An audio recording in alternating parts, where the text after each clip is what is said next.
Glória a Deus. Amada igreja, paz do Senhor Jesus. Você está bem? Está feliz? Foi uma semana abençoada? Olha, nesses dias que nós estamos vendo tantos problemas, tantas pessoas que estão partindo desta terra, mas nós louvamos a Deus porque o Senhor nos tem dado vida. Eu os convido, queridos, vamos nos colocar em pé, vamos ler um texto, são 12 versículos, né? Quem se lembra quantos versículos foram feitos na leitura oficial de hoje? Quem se lembra? Acho que foi 12 também, né? 12 versículos. Isaías, nós vamos ler Isaías capítulo 53, verso 1 ao 12. Sei que Deus tem bênção para a nossa vida neste tema, nesta noite. Podemos ler, igreja? Quem deu crédito à nossa pregação e a quem se manifestou o braço do Senhor? Porque foi subindo como renovo perante ele, e como raiz de uma terra seca, não tinha beleza nem formosura, e olhando nós para ele, não havia boa aparência nele para que o desejássemos. Era desprezado e o mais rejeitado entre os homens, homem de dores e experimentado nos trabalhos, e como um de quem os homens escondiam o rosto. Era desprezado e não fizemos dele caso algum. Verdadeiramente ele tomou sobre si as nossas enfermidades e as nossas dores levou sobre si. E nós o reputávamos por aflito, ferido de Deus e oprimido. Mas ele foi ferido por causa das nossas transgressões e moído por causa das nossas iniquidades. O castigo que nos traz a paz estava sobre ele, e pelas suas pisaduras fomos sarados. Todos nós andávamos desgarrados, como ovelhas, cada um se desviava pelo seu caminho. Mas o Senhor fez cair sobre ele a iniquidade de nós todos, e ele foi oprimido e afligido, mas não abriu a sua boca. Como um cordeiro foi levado ao matadouro, e como a ovelha muda perante seus tosquiadores, assim ele não abriu a sua boca. Da opressão e do juízo foi tirado, e quem contará o tempo da sua vida? Porquanto foi cortado da terra dos viventes, pela transgressão do meu povo ele foi atingido. E puseram sua sepultura com os ímpios, e com o rico na sua morte, ainda que nunca cometeu injustiça, nem houve engano na sua boca. Todavia o Senhor agradou moê-lo, fazendo-o enfermar. Quando a sua alma se puser por expiação do pecado, verá a sua posteridade e prolongará os seus dias, e o bom prazer do Senhor prosperará na sua mão. Ele verá o fruto do trabalho da sua alma e ficará satisfeito com o seu conhecimento, o meu servo. O justo justificará a muitos, porque as iniquidades deles levará sobre si. Por isso lhe darei a parte de muitos, e com os poderosos repartirá ele o despojo, porquanto derramou a sua alma na morte e foi contado com os transgressores. Mas ele levou sobre si o pecado de muitos e intercedeu pelos transgressores. Podem tomar assento. Esse texto, ele tem um desenho muito claro, ele é como um quadro. Se nós fizermos esta leitura com muita calma, em um momento de muito silêncio, em um momento que o estresse tiver baixado, nós podemos até imaginar um quadro desta leitura. E o quadro desta leitura que nós podemos imaginar e ver é que Jesus padeceu tudo isto pelas nossas iniquidades. E todo este sofrimento pronunciado em uma profecia 700 anos antes da vinda de Jesus, estabelecida desde o jardim do Éden por Deus, o nosso Pai, é a base fundamental do cristianismo, que este padecer de Cristo, todos nós sabemos que leva à cruz de Cristo. E esta base é que estabelece o cristianismo em toda a face da terra. Jesus foi ferido pelos nossos erros. Ele foi ferido pelos nossos erros. Porque eu digo hoje pelos nossos erros? Porque nós somos a igreja dele. E nós o reconhecemos como nosso Senhor, como nosso Salvador. Ele foi o Salvador da igreja da época em que ele estava e de muitas que passaram por esta terra. Mas a igreja da terra hoje somos nós. E ele foi ferido pelos nossos erros. Agora, o mais incrível é que nós ainda, a igreja de hoje, a igreja de agora, eu e você, todos nós ainda ferimos Jesus com os nossos pecados. As feridas de Jesus na cruz são 6. Cada uma destas feridas tem um significado especial que faz a mim, que faz a você, que faz a cada um de nós refletirmos no significado destes pecados, no significado dessas 6 feridas. Primeiramente, Jesus, ele foi atacado em seu rosto. E eu sei que algumas pessoas já foram feridas e algumas até esbofeteadas no rosto. O significado das feridas no rosto estão linkados à nossa identidade. Quando você fere um irmão, quando você fere uma irmã, quando você agride uma irmã, é como se você, como se eu, como se nós ainda estivéssemos ferindo Jesus hoje, porque é um pecado muito grande, o pecado de ofender um irmão, o pecado de ofender uma irmã. As feridas, as 6 feridas, cada uma delas elas têm estes significados. E a ferida no rosto, ela fere a identidade, ela fere. Cada vez que você fere alguém, é como se você estivesse continuando a ferir Jesus, porque ofender uma pessoa é ofender a identidade. Todos nós, quando somos feridos, é a nossa identidade que é atacada. Jesus, ele foi duramente chicoteado. E quando alguém é agredido, recebe feridas na integridade do seu corpo, isto é como se estivesse ferindo a integridade de Jesus. Jesus, ele, no ponto número 3, ele recebeu uma coroa de espinhos cravada sobre a sua cabeça. E a ferida da coroa de espinhos, ela fala de que ele foi ferido na sua autoridade.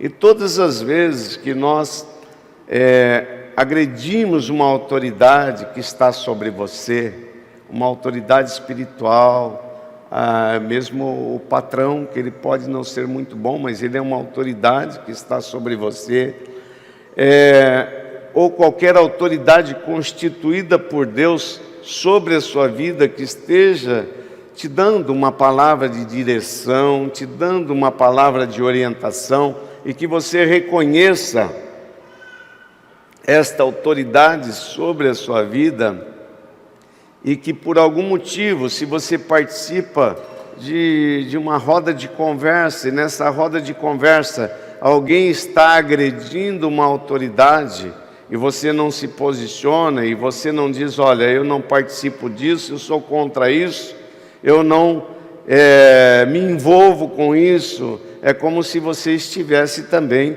agredindo Jesus com aquela coroa de espinhos, porque quando Jesus disse assim 3 vezes a Pedro, Pedro, você me ama? E ele respondeu, sim, Jesus. Pedro, você me ama? Sim, Senhor.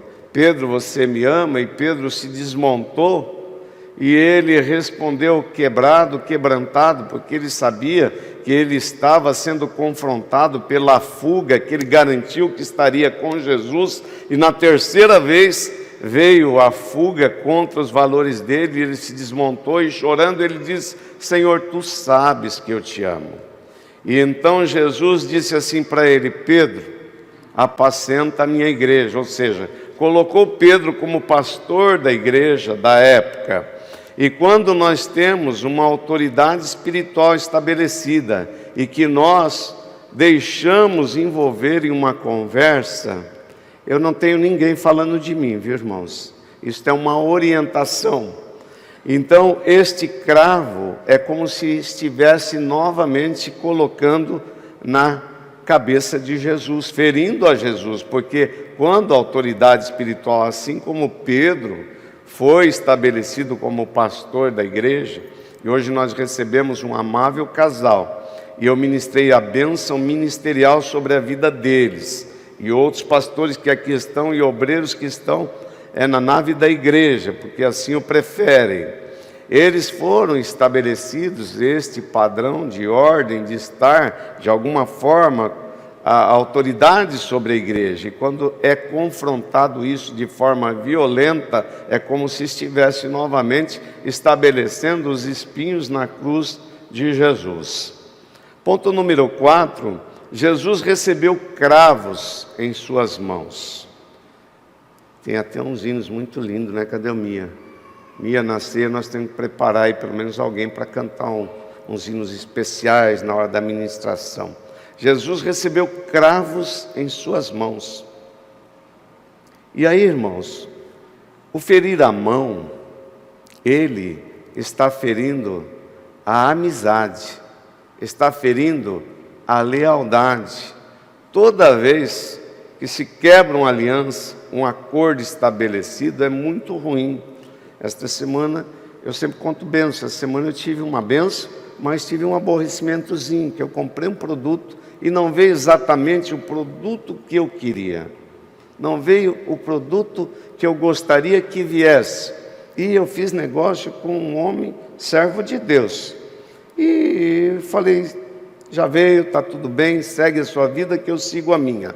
Mas quando se quebra uma aliança, uma amizade, quando se quebra a lealdade, toda vez que se quebra uma aliança, se quebra um acordo, isto está ferindo a lealdade, é como se estivesse novamente pregando nas mãos de Jesus, porque é por isso que ele foi ferido.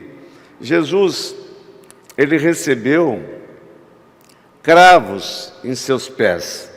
Quando Jesus recebeu cravos em seus pés, é uma coisa muito importante, irmãos. Os pés, eles servem para quê? Eu estou sob os meus pés. Pés serve para nos sustentar. E os pés servem para nos sustentar. E serve também para nos conduzir. Serve para nos levar de um lado para o outro em muitos lugares. E nós temos que observar estes lugares. E quando Jesus foi ferido nos pés, ultrapassado por um cravo os seus pés, de forma violentíssima, uma agressão terrível, ele ficou impossibilitado de se sustentar. Ele não conseguiria caminhar. Se ele fosse retirado daquela cruz do Calvário, tratado, demoraria um tempo para ele conseguir caminhar novamente. Então, quando alguém é ferido nos pés, fala de sustentação. E quando nós falamos de sustentação, hoje eu liguei para um amigo meu, era perto da hora do almoço, e falei com ele, que agora mais do que nunca, a igreja que ele pastoreia tem que dar sustentação. O sustento que nós temos na nossa vida, para comprar uma roupa bonita, para comprar uma flor bonita, para comprar um carro, para fazer uma viagem, para comprar um celular, ela vem de onde, irmão? Do dinheiro. Sem dinheiro não se faz nada disso. Os pés nos sustentam. Para se construir uma igreja precisa sustentação, precisa o que foi promulgado aqui agora há pouco, as ofertas e os dízimos. A igreja tem que vir forte nisso para que aconteça. E como o pastor Alessandro vai construir a igreja? Fala amém. Fala amém, Betesda. Amém.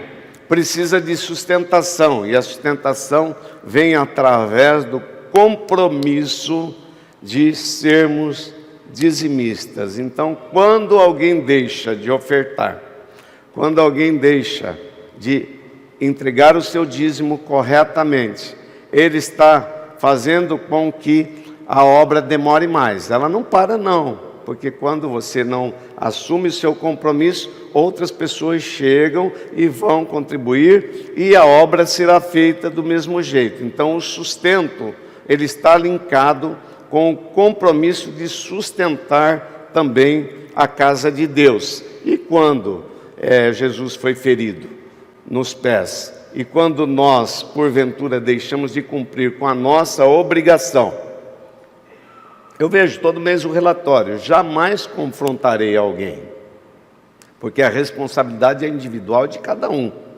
Eu não posso confrontar, meu irmão, você não, nunca farei isso, nunca fiz como pastor, nesses 40 anos que pastoreio, e jamais farei. Mas a responsabilidade é individual e de cada um. E tem outras coisas linkadas a isso. Quando você desrespeita pai, mãe, você fere o seu próprio sustento, porque é um mandamento bíblico. Como que diz lá? Honra. Vamos lá, o pessoal da escola dominical. Honra para. Vamos fazer um coral? No 2, 3. 2, 3. Honra teu pai e tua mãe, para que prospere na terra. Olha aí, não é só prosperar na terra, não. Prolongarão os seus dias de vida sobre a face da terra. Então hoje a gente vê às vezes um jovenzinho, um adolescente, ou um filho adulto, gritando com o pai, gritando com a mãe, tratando de igual. Gente, não faz isso não. Não faça isso. Respeite pai e mãe. Mas ele é isso, ela é aquilo. Faça a sua parte. E você será abençoado, prosperará na terra e os seus dias serão longos. Jesus, ele foi ferido do seu lado. Essa é a sexta ferida, que nós falamos de 6 feridas. Jesus foi ferido do seu lado.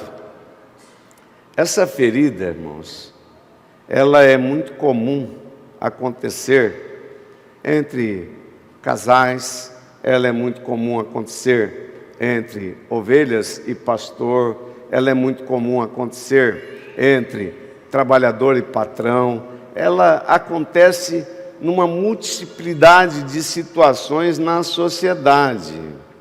Essa ferida, ela fala de cumplicidade, quando se quebra algo que se estabeleceu como pacto e tal, esta ferida está ferindo a cumplicidade, está ferindo o acordo firmado, o acordo que foi estabelecido. Quando se traz esse acordo, ela se quebra, é como se estivesse ferindo Jesus do lado novamente. Ainda Eu falei de 6 feridas que aconteceram. Ainda existia uma 7ª ferida, que o centurião foi para a cruz para fazer em Jesus. Quem sabe qual é?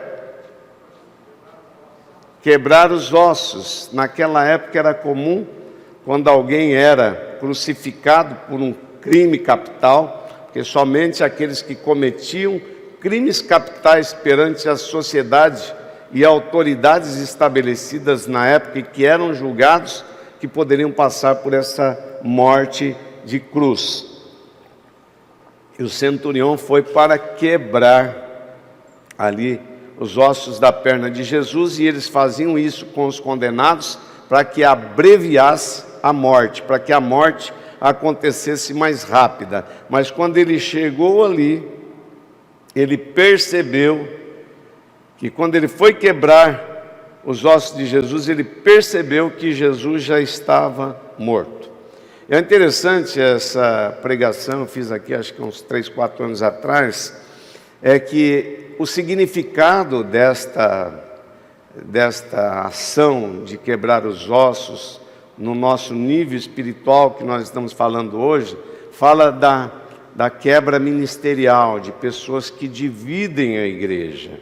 Por isso que Deus não permitiu que os ossos de Jesus fossem quebrados, porque Deus não suporta, Ele abomina o pecado de traição e quebra, de divisão de igreja. Mas no texto de Lucas 23, 46, diz assim: e clamando Jesus com alta voz disse: Pai, nas tuas mãos entrego o meu espírito. E havendo dito isto, expirou. Ele foi moído pelas nossas transgressões, mas o seu espírito estava perfeito. Jesus entregou para Deus algo que não tinha sido tocado, algo íntegro, que era puro e santo, que era o seu espírito, que ele passou por esta terra sem pecar. O corpo estava destroçado, mas o espírito estava intocado.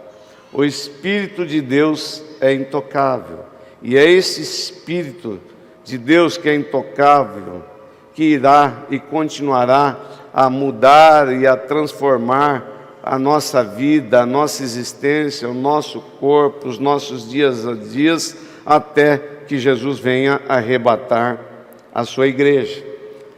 Deus quer que você seja tirado da cruz com o seu corpo morto, mas com o espírito vivo. Mas pastor, eu nunca fui para a cruz. Existe uma cruz, irmãos, que nós que vivemos na face dessa terra carregamos.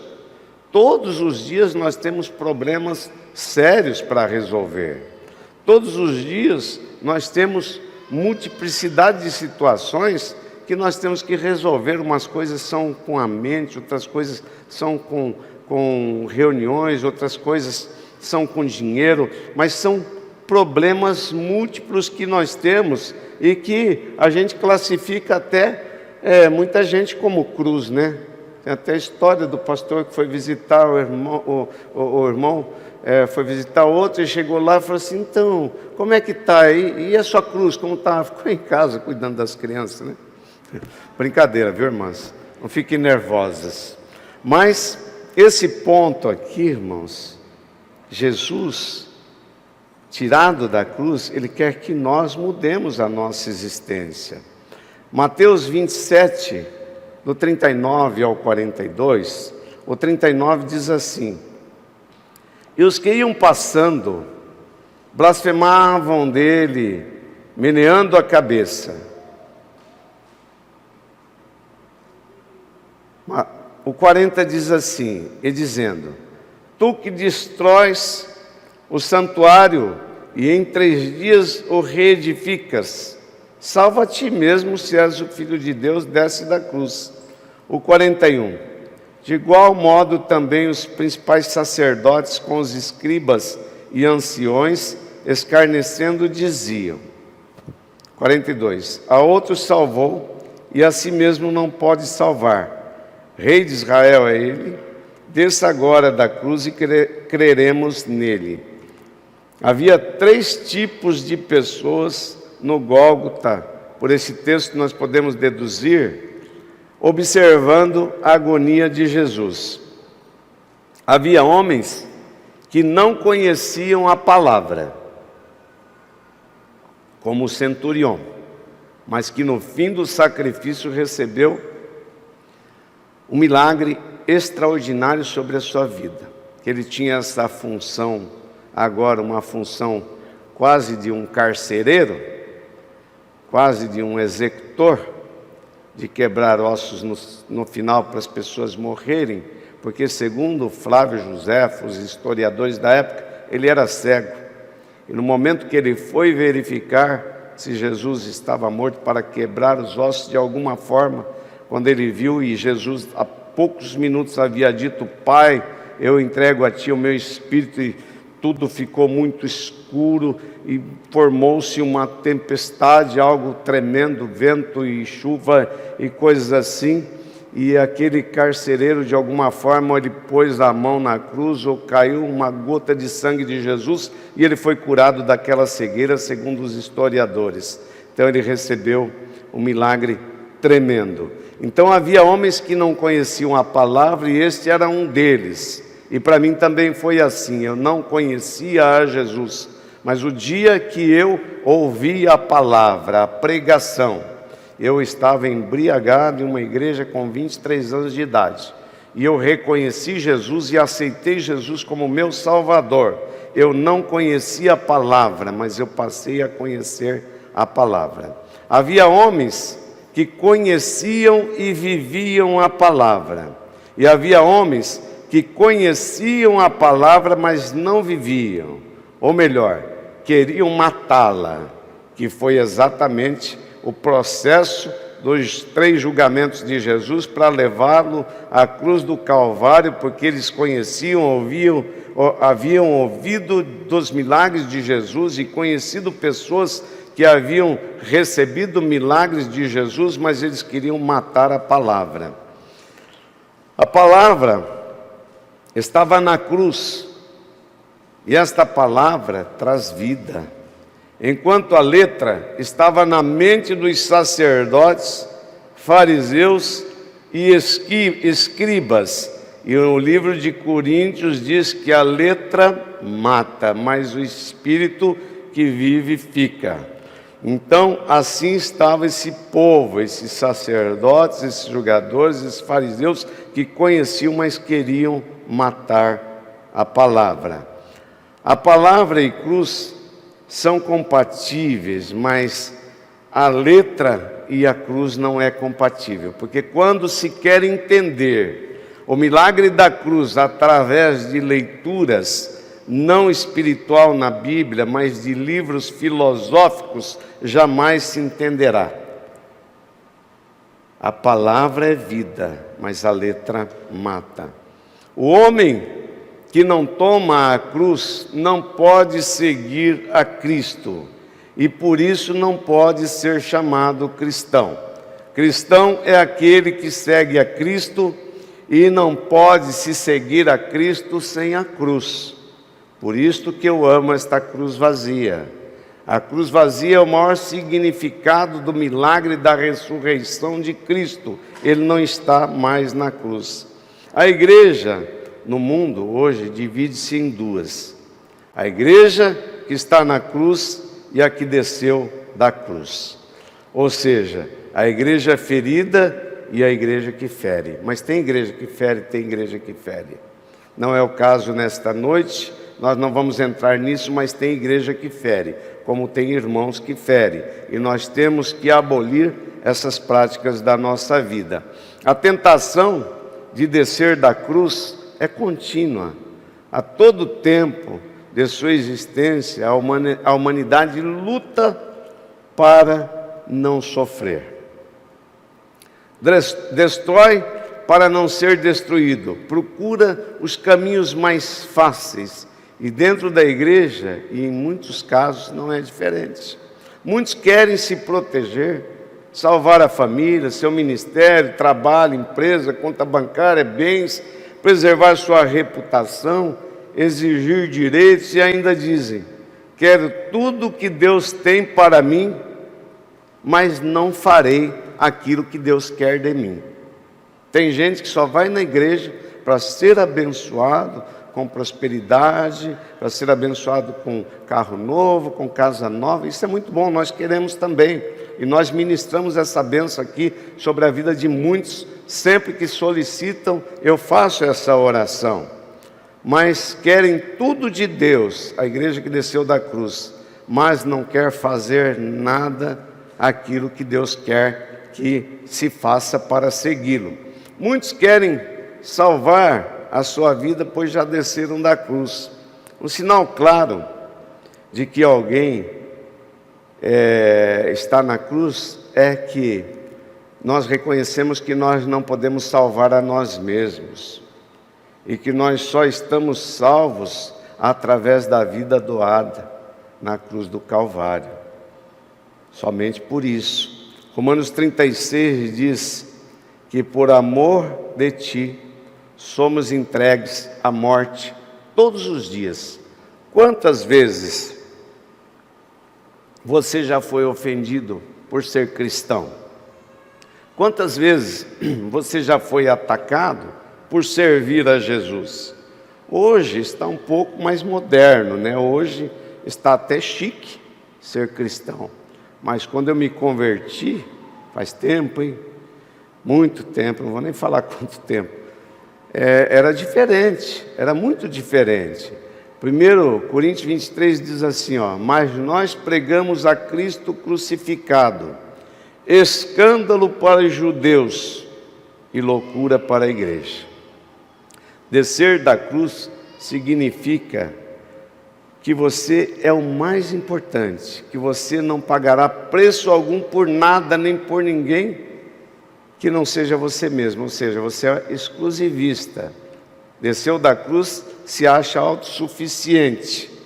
A igreja que está na cruz é ferida constantemente. A igreja que desceu da cruz fere. Existe até na oração do Pai Nosso, né? Fala, né? Que sobre feridas, né? Que se fere as pessoas. João 19, 32 e 34 diz que quando você está na cruz e é ferido, de você deve sair sangue e água. E o significado de sangue, de um lado, o sangue de Cristo serve para perdoar pecados. O sangue de Cristo serve para perdoar pecados. E o significado de água é vida, é vida. E quando Jesus falou para aquela mulher, na beira do poço, a samaritana, ele disse assim: se você soubesse quem eu sou, este que te pede de beber, você me daria água, e brotaria em você uma fonte que jorraria, e que você teria vida, e que teria vida, e que teria vida, e que teria vida, e que teria vida. Então, sangue é perdão, água é vida, sangue é perdão, água é vida, sangue é perdão, água é vida. Estes são os significados da água e do sangue que saiu do corpo de Jesus. E aquela mulher se converteu, ela foi rapidinho pregar a palavra, ela foi rapidinho. Eu conheci o Messias, eu conheci, ele sabia toda a minha vida, ele sabia de tudo, ele sabia. Rapidinho ela saiu pregando a palavra. Palavra é vida, palavra é vida. A água de Cristo sobre a nossa vida traz libertação. A água de Cristo sobre a nossa vida nos traz sede de levar. A água de Cristo que nós bebemos e nos alimenta, nos dá força para levar a palavra. João 19, 32 a 34 diz que quando você está na cruz e é ferido, de você deve sair sangue e água, ou seja, vida e perdão. Tem como pôr aí, Reginaldo? Eu não copiei esses versículos aqui. João 19, 32, 34. Então, diz que quando você está na cruz e é ferido, você deve sair sangue e água. Vamos ver a transliteração desse texto. Foram, pois, os soldados, e na verdade quebraram as pernas ao primeiro e ao outro, que com ele fora crucificado. Mas vindo a Jesus e vendo-o já morto, não lhe quebraram as pernas. Sangue e água. Diz que deve sair sangue e água, com estes significados, que tem que estar muito intrínseco na nossa mente, no nosso coração, como revelação e bênção constante para a nossa vida. Mas quando você não está na cruz, seu maior desejo é revidar, é ferir da mesma maneira que recebe feridas, que recebe ataques. A Bíblia que está em minhas mãos e em suas mãos já não é espada da palavra, mas ela vira da carne, porque essa mesma palavra que você usa para abençoar, você pode pegar versículos para ferir. Já não é mais palavra, ela vira letra. Ela vira letra. E a letra mata. Se busca uma palavra com o objetivo de ferir, ela não é para a bênção. Ela vira letra para ferir. E vira escândalo, irmãos. Já não é mais para nos colocar em rocha eterna. A igreja verdadeira se esconde atrás da rocha. Em João 4, 20 e 24, Jesus encontra aquela mulher que não sabe como adorar, né? E ela fala assim, que os nossos pais adoravam nesses montes, né? E vós dizei que é em Jerusalém o lugar onde se deve adorar?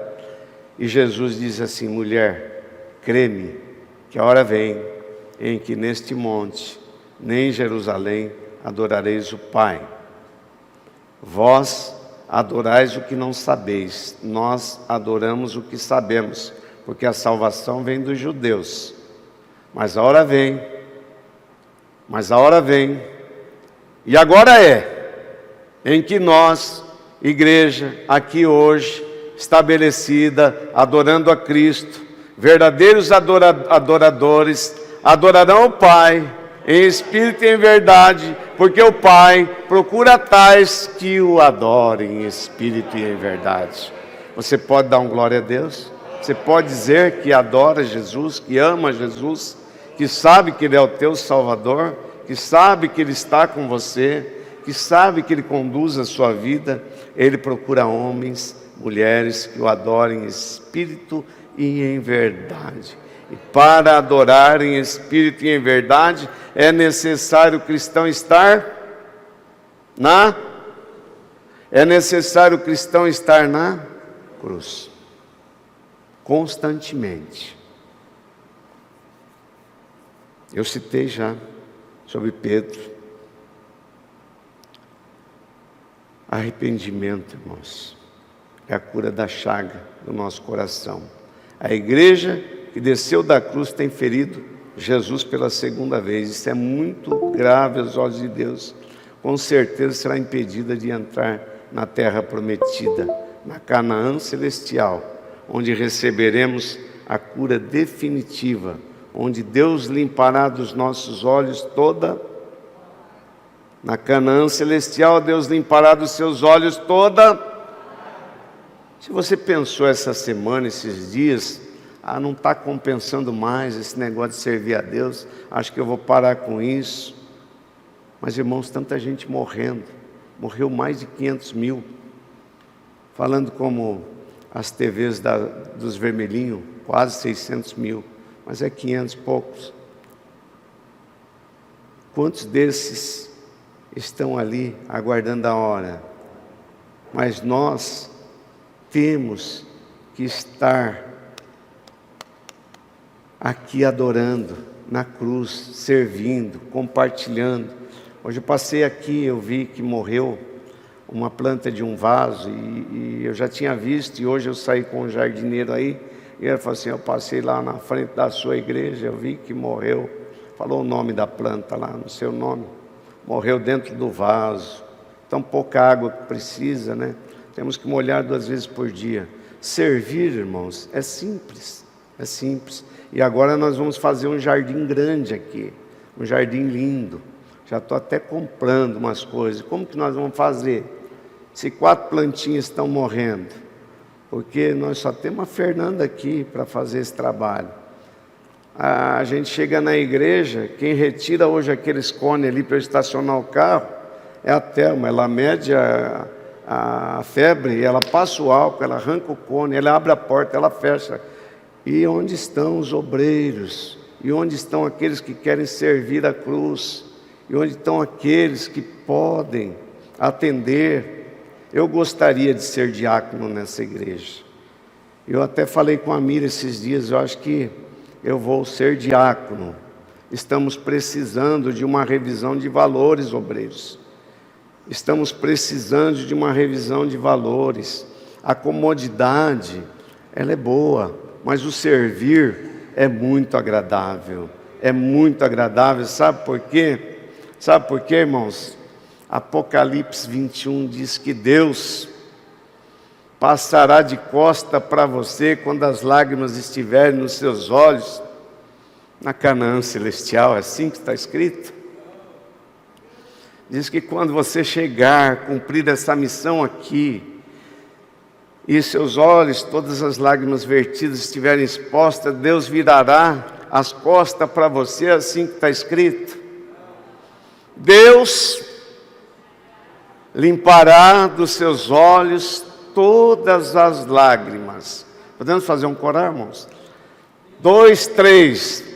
Deus limpará dos seus olhos todas as lágrimas. Bom é servir, irmãos. Bom é servir. Eu tenho vida, eu posso servir. Dinheiro não é tudo, carro não é tudo, posição não é tudo.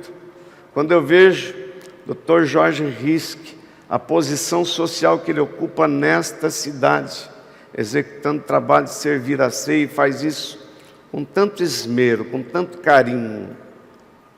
Isso é tão bonito, tão bonito. Mas eu estou aprendendo a molhar as plantinhas. Eu vou vir molhar aqui, eu vou vir. O jardim não vai secar. E eu tenho certeza que Deus vai levantar alguém para me ajudar, amém, irmãos? Amém? Deus abençoe você nesta noite, por esta palavra. Se em alguma situação você foi confrontado, fique tranquilo, fique tranquila, que eu também fui, que a palavra, ela vem para mim antes de ir para você. Então, esta palavra foi para a bênção em nossa vida, e que Deus continue te guardando, te abençoando, te prosperando, fazendo você caminhar, não esquecendo desta cruz abençoada, não esquecendo da posição de cristão, porque isso é muito bom.